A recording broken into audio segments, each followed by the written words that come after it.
Well, I mean, there's some sort of extreme voices out there. You know, I always have to caution people when they watch American politics that, you know, we go a little crazy during the political season, and it's a very long season. And you know, this xenophobic, fascist sort of no Muslims are going to be coming into the United States.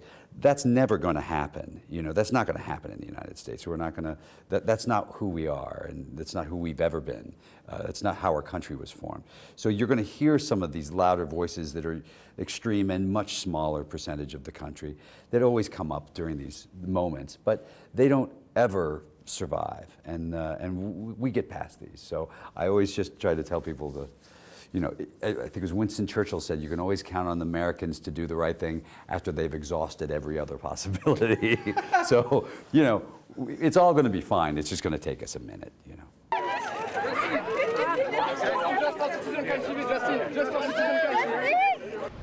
I'm not going to, I don't think I'm going to use my sort of influence to tell people what to do, but I am going to vote, you know. Kind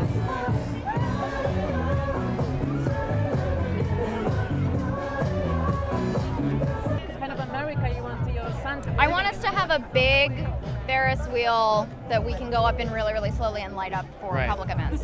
That's my dream. Yeah, whoever wins, get us one of those.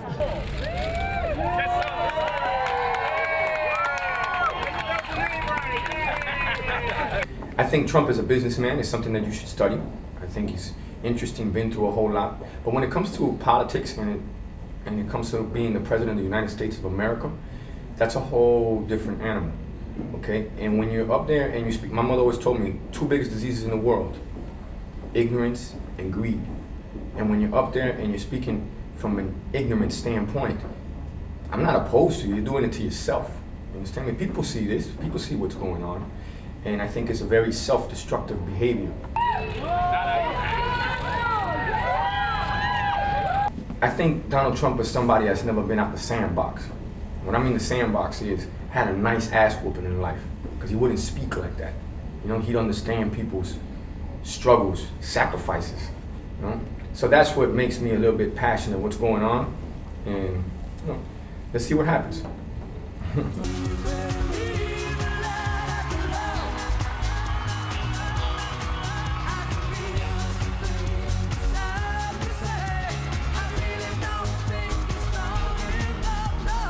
Oh, he's brought down the process to a level that no one could have ever imagined.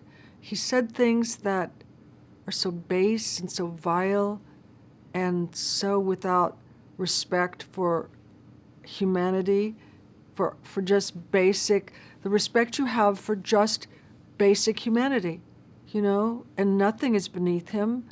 And lies mean nothing to him, and women mean nothing to him, and America means nothing to him. 59-year-old carpenter had a heart attack.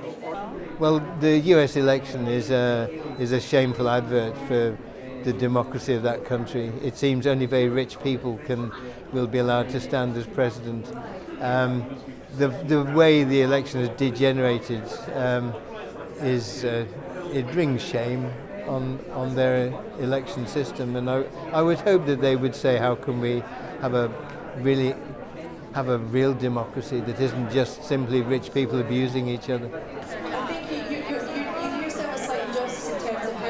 My wife just got her citizenship a few years ago. You know, it's very personal for us, you know, to hear that kind of rhetoric in a country that's built by immigrants. You know what I mean? It's crazy talk, and he's talking about putting up a wall like to keep my family out. You know, so it's definitely, you know, it's incredible to me that a major party is actually saying that thing with that type of thing with a straight face. I'm for, on every single issue, locking the #1 Republican in a room with the #1 Democrat, and they don't come out, you don't feed them, you don't give them water, nothing until they have a deal.